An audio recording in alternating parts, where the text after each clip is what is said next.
안녕하세요. 김태훈의 현명한 투자자 방송 시작하겠습니다. 본 영상에서 다루는 내용은 투자 권유가 아니며 각 개인의 투자 판단에 대한 책임을 지지 않습니다. 별도 SNS 채널 가입을 유도하거나 투자 권유 및 유료 리딩 서비스를 홍보하는 불법 사칭 계정에 유의하시기 바랍니다.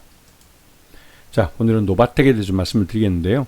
이 노바텍은 중국에 공장을 크게 갖고 있는 히토류를 이용한 이 전자파 차폐용 자석을 만드는 회사입니다. 그래서 중국에서 직접 이 히토류들을 이용해서 만들기 때문에 이 중국에서의 그 히토류 이 수출 규제에 직접적으로 영향을 받는 기업이죠. 그렇기 때문에 이 회사는 중국에서 벗어난 이제 보다 자유롭게 이제 히토류를 갖고 연구 자석을 만들거나 차폐용 자석을 만들기 위한 그런 전략적인 기지로 이 동남아 지역, 베트남과 이 캄보디아 같은 이런 동남아 지역을 택하고 이쪽에서 이 직접 히토류 광산을 개발한다든가 그래서 이쪽으로 이제 그런 사업을 좀 넓혀가려고 노력하고 있는 그런 상황입니다.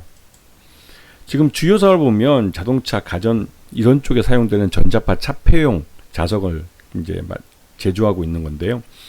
특히 이제 삼성전자 쪽 같은 경우는 이 전자 제품에 들어가는 전자파 차폐용 차폐용 자석을 가장 많이 납품을 하고 있습니다.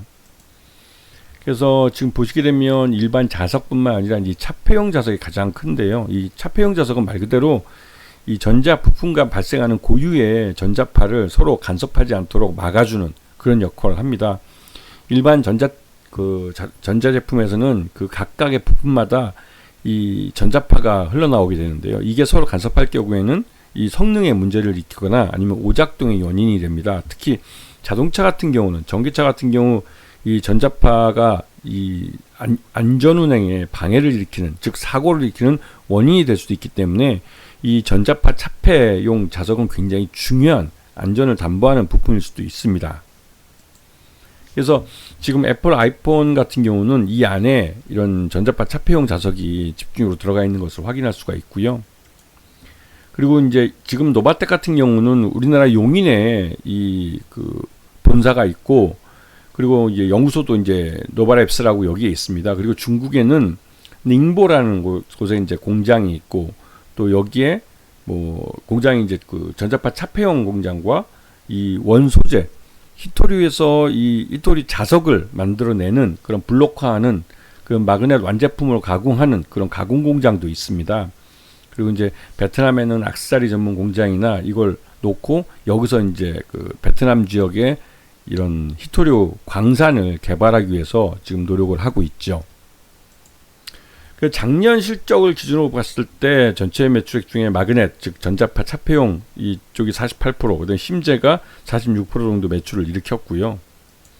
그다음에 연결 포괄손익계산서를 보면 매출 외형이 급감한 걸 알 수가 있습니다. 이건 매년 지난 3년 동안 매출 외형이 줄고 있는 것인데 이건 말 그대로 이제 중국 쪽에서 수출 규제를 하고 있기 때문에 여기에 영향받아서 자유롭게 영업을 못하는 그런 측면이 결국은 매출 저하로 연결되고 있는 것이죠.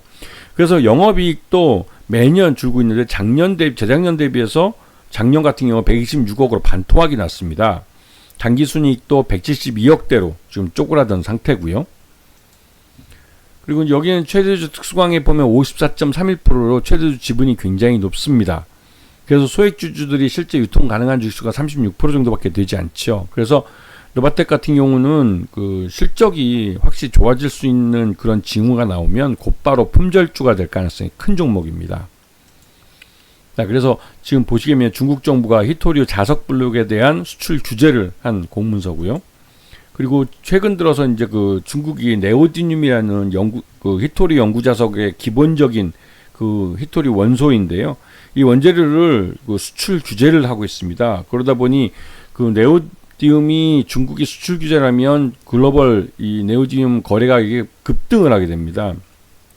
실제로 이제는 이제 이 연구 자석, 그 히토류를 갖고 만든 자석류에서도 이 중국 정부가 규제를 하려고 하고 있죠. 또 관련된 기술도 해외 유출을 막고 있습니다.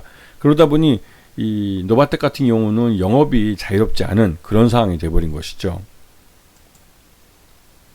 그래서 지금 이 베트남에 진출해서 베트남의 악세사리 공장을 짓고 하면서 이 베트남 지역과 동남아 지역의 히토류 광산의 존재 유무를 탐사를 하고 있고 실제로 이 히토류 광산을 베트남에서 개발할 경우에는 그 중국에 있는 공장도 아마 이쪽으로 옮겨갈 가능성이 큽니다. 왜냐하면 삼성전자 쪽을 향해서 그 삼성전자의 전자제품에 들어가는 전자파 차폐용 자석들을 만들어 납품하고 있는데 가장 큰 매출 비중을 차지하고 있는 것이죠.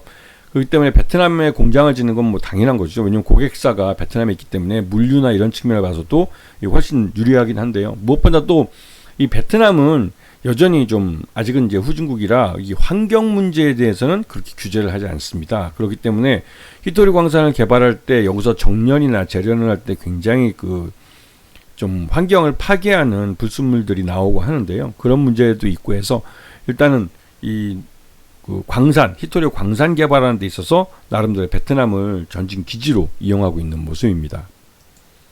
그리고 또 한 가지는 이제 라오스에서 히토류 광산을 개발하는 모의를 체결했는데요. 라오스도 앞에서 말씀드렸듯이 이런 그 환경 파괴나 이런 부분에 대해서 좀 그 규제가 좀 덜한 국가이기 때문에 이런 데서 이제 노바텍은 적극적으로 히토류 광산을 개발을 해서 이 중국에서의 규제를 피해가려고 하는 그런 전략을 사용하고 있죠. 그리고 자기 주식도 지금 취득을 했는데요. 이게 이제 20억까지로 늘어나는 걸로 알려져 있습니다. 지금 이제 이 자사주 취득을 통해서 64만 5천 주를 매수하겠다는데 이렇게 그 지금 최대주 지분도 굉장히 높기 때문에 유통주식이 적은데 자사주 취득을 통해서 또 유통주식 수량을 줄여버릴 경우에는 주가가 그 말 그대로 이제 튀어오르는 수가 있죠. 근데 요번에 이제 한국재료연구원에서 비토리를 이용한 연구자석을 개발하는 데 성공을 했습니다. 그리고 관련 기술을 요번에 이제 노바텍에다가 기술 이전을 하겠다고 하는 것이죠. 실제로 이게 그 실험실에서 이런 개발된 기술들 같은 경우 이게 양산까지 이어지는데 꽤 오랜 시간이 걸립니다. 이 양산이라는 것은 우리가 이제 실험실에서 성공했던 것들이 이 양산에 실패해서 결국은 이제 상용화가 안 된 경우도 많은데요. 그 뭐 대표적으로 그 여러분은 잘 아시겠지만 그 갑자기 기억은 안 나는데 우리가 이제 흑연 같은 것들 그 흑연의 어떤 특정 결정들을 이용해서 이런 것을 하는데 갑자기 그 기억이 안 나네요. 하여튼 그 실험실에서 개발된 기술들이 공장에서 양산을 타야만 양산으로 대량으로 쏟아질 수 있는 생산할 수 있어야만 그 상업적 가치를 가집니다. 근데 아직까지는 한국재료연구원에서 만든 비히토류 연구자석 같은 경우는 실험실 단위에서 성공을 한 것이지 이게 노바텍에 이제 이 기술이 이전돼서 노바텍에서 연구 자석을 양산을 통해서 대량으로 생산할 수 있는 그런 기술까지는 아직 확인된 바가 없습니다. 그래서 이런 부분을 좀 주의할 필요가 있을 것 같고요. 근데 무엇이 됐던 간에 노바텍은 이러한 호재성 재료가 나오면서 오랜만에 좀 이제 강한 그 상승세가 나타나줬는데 지난 연말 그러니까 지난 11월 14일 날 1160원을 찍고 나서 그 이후에 노바텍 같은 경우는 이 베트남 사업을 강화하고 그러면서 중국 쪽에서 좀 벗어난 좀 여유 있는 영업을 하게 되면서 작년 4분기 실적이 그런대로 선방을 했습니다. 그러면서 4분기까지 실적을 놓고 볼 때 노바텍 같은 경우 적정 주가가 한 24,000원 정도로 평가되고 있기 때문에 지금 현재 이러한 그 한국재료연구원에서 개발한 히토류, 그러니까 이런 그 비히토류 연구자석 같은 경우는 주가를 다시 한번 끌어올릴 수 있는 모멘텀이 되어줄 수 있는 것이죠. 여전히 노바텍은 작년 실적에 비해서는 주가가 저평가되어 있는 상황이고 지금 이 중국의 히토류 무기화 정책에 따라서 이 미중 간의 무역 갈등이 심해지면 심해질수록 이 중국에서는 히토류 같은 이런 희소 자원들에 대한 무기화를 더더욱 그 심화시킬 수 있습니다. 그렇게 될 경우에는 노바텍 같은 경우는 영업 자체가 어렵기 때문에 지금 매출 외형이 3년째 지금 쪼그라들고 있는 상황에서 이 베트남이나 이 중국 이외의 사업을 강화하고 또 한편으로 이 히토류가 아닌 그 재료를 갖고 연구 자석을 만들 수 있다면 나름대로 기존 사업을 계속 해갈 수 있는 측면에서 긍정적이라고 볼 수가 있는 것이죠. 하여튼 노바텍의 지난해 실적 기준으로 봤을 때 적정 주가는 한 24,000원 정도 평가되고 있기 때문에 지금의 주가 상승은 이런 지난해 실적을 주가에 반영하는 흐름이라고 할 수가 있습니다. 아시겠죠? 자, 오늘 방송 여기서 마치겠습니다. 감사합니다.